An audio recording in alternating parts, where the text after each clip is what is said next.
Assalamualaikum warahmatullahi wabarakatuh. Selamat siang anak-anak SMK Sehat Insan Perjuangan. Salam sejahtera bagi kita semua.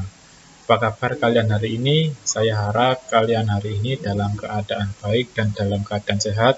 Walaupun begitu, kita tetap harus menjaga kesehatan kita dengan cara menjaga pola makan kita, menjaga pola istirahat kita, menjaga kebersihan kita agar kita tetap sehat dan bisa mengikuti kegiatan pembelajaran secara daring seperti ini melalui video virtual seperti ini. Ketemu lagi dengan saya, Pak Cesario Puji Sumarsono, yang akan menemani kalian dalam kegiatan pembelajaran untuk mata pelajaran produk kreatif dan kewirausahaan. Hari ini kita akan membahas tentang faktor kegagalan dan keberhasilan wirausaha. Sebelum masuk ke dalam pembelajaran, alangkah baiknya kita berdoa terlebih dahulu agar pembelajaran hari ini berjalan dengan lancar dan mendapatkan ilmu yang bermanfaat dan baik untuk kita semua. Berdoa menurut kepercayaan masing-masing, dimulai.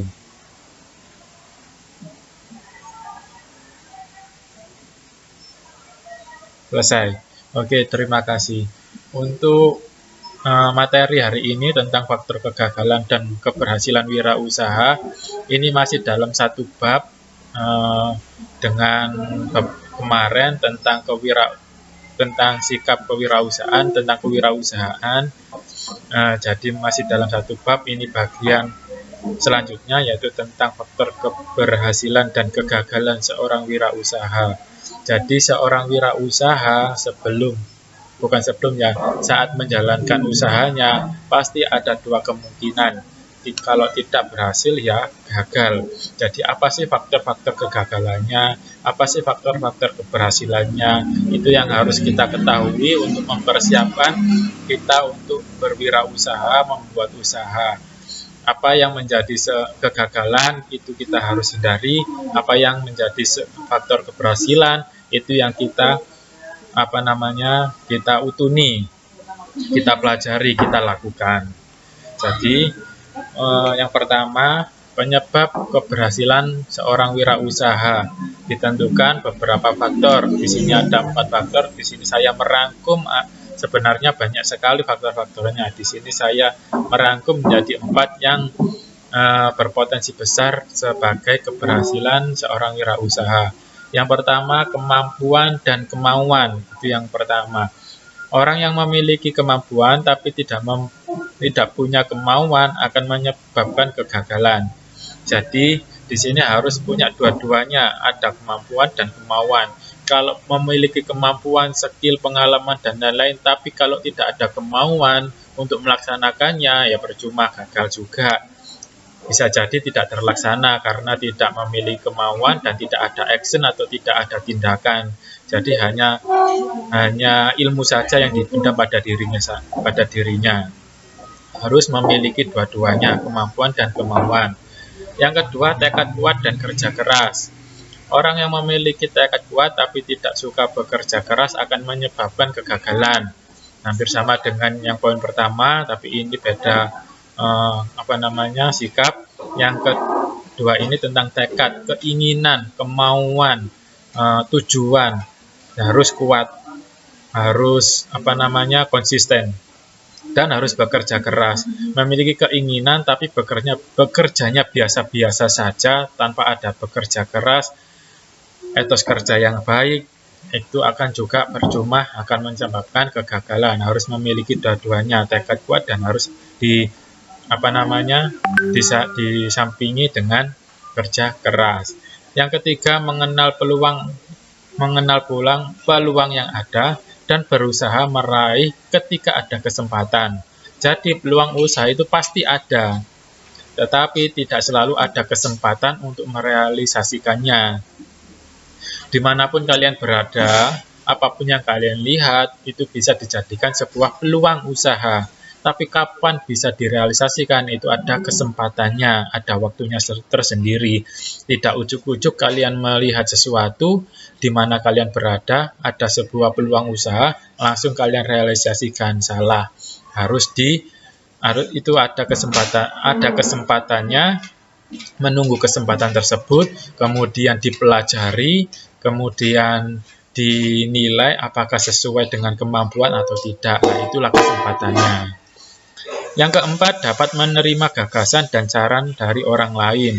Di dalam sebuah usaha, kalian jangan menutup diri. Artinya menutup diri itu tidak menerima saran dari orang lain, tidak menerima gagasan dari orang lain. Kalian pilah-pilah saja, tetap diterima tapi dipilah-pilah terlebih dahulu. Dipilah-pilah seperti apa sih? Dipilah-pilah apakah kritik dan saran itu membangun, mendukung, mengembangkan, atau menjatuhkan. Jadi diambil positifnya saja, tetap kita terima, kemudian kita nilai apakah sesuai dengan saya, apakah memang begini adanya, apakah bisa dijalankan atau tidak. Yang kedua, penyebab kegagalan usaha. Selain keberhasilan, seorang wirausaha juga dibayangi oleh potensi kegagalan yang sudah saya katakan tadi. Di dalam kegiatan usaha ada dua kemungkinan, kalau tidak berhasil ya juga gagal. Jadi kalian pilih mana, keberhasilan atau kegagalannya.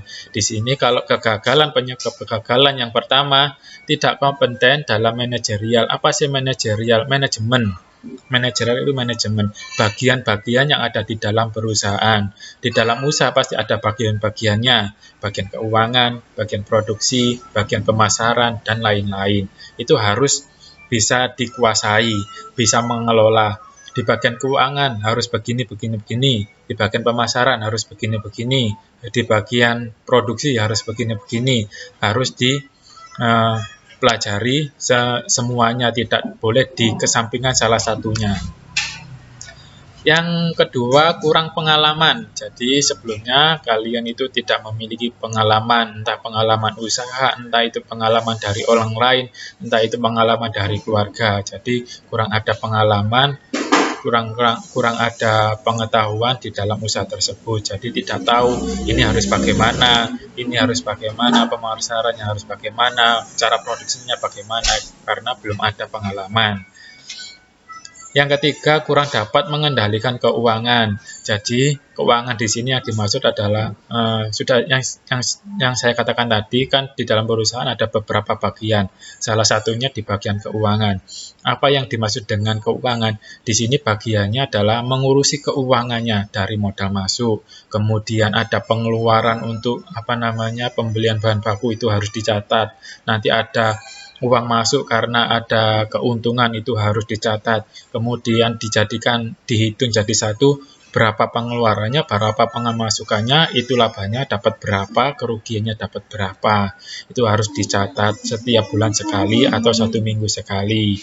Jadi kita tahu keuangan kita, perkembangan usaha kita. Yang keempat, gagal dalam perencanaan.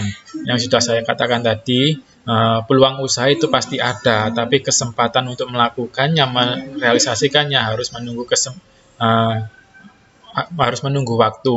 Waktu seperti apa ya? Mungkin tadi harus ada perencanaan terlebih dahulu, harus direncanakan dengan matang, modalnya berapa, cara produksinya bagaimana, nanti barang ini kita pasarkan di mana, barang ini untuk siapa, orang dewasa atau anak-anak atau balita dan lain-lain. Itu harus ada rencana. Kalau tidak ada rencana langsung jalan, kita tidak tahu ini bagaimana, jalannya bagaimana, produksinya bagaimana, ini untuk siapa, tidak tahu. Jadi otomatis usahanya akan gagal.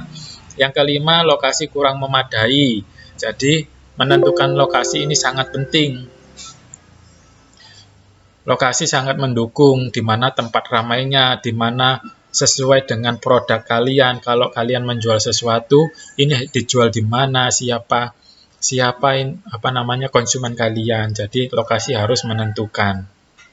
Yang keenam, ketidakmampuan dalam melakukan peralihan atau transisi wirausaha.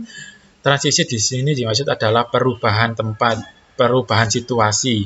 Misalkan kalian dalam menjalani usaha, yang pertama adalah masih sedang-sedang saja, nanti 3 bulan kemudian, 5 bulan kemudian ada keuntungan yang banyak. Lah ini bagaimana? Harus bisa dipelajari. Kalau sudah mulai berkembang harus bagaimana? Itu harus dipelajari. Oke, itu saja yang bisa saya sampaikan.